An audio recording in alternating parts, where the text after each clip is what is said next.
The CEO was at a jewelry store picking out a bracelet for his mistress. The next second, his phone started buzzing. He got a flood of payment notifications from the bank. Seeing this, the scheming woman stirred the pot. She said, "Wow, your wife clearly doesn't care about your money. Look how much she's spending. Unlike me, I only picked a simple $50 million bracelet." The CEO heard this and suddenly felt this woman was actually quite frugal. But just then, his assistant called to remind him about an important auction happening that afternoon. He needed to leave right away. The man tried to calm his mistress down, telling her she could pick whatever she wanted. He'd cover the bill later. Meanwhile, his wife was out shopping too. She stopped by a luxury boutique. She casually pointed at two outfits. The sales assistant assumed she wanted those two, and started packing them up. To their surprise, she said, "No, pack up everything except these two." Then she changed into a red dress, and went on a shopping spree at the next store. Her lavish spending not only thrilled the sales staff, but also drew jealous glances from everyone around. She walked straight toward the scheming woman. The woman arrogantly asked, "What are you doing here?" The wife couldn't help but laugh.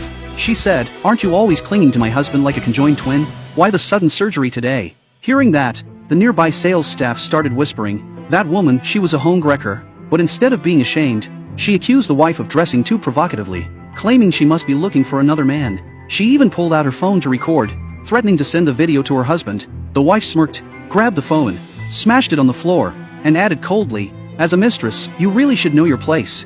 Realizing she met her match, the scheming woman tried to sneak out, but she was still wearing the unpaid bracelet. The sales assistant stopped her right away. The bracelet's price was more than she could earn in a lifetime, so she turned around and used the CEO's name to pressure the wife. "He gave it to me," she said. "You should be the one paying for it. If he finds out, it won't look good for you." But the wife didn't get mad. She simply pulled out the CEO's credit card and whispered something to the staff. Still feeling smug, the mistress scoffed, "At least you know your place." But the next second, the assistant handed the wife a hammer. The mistress frowned in shock. Without hesitation, the wife smashed the bracelet to pieces. When the mistress screamed at her, the wife replied calmly, "I paid for it.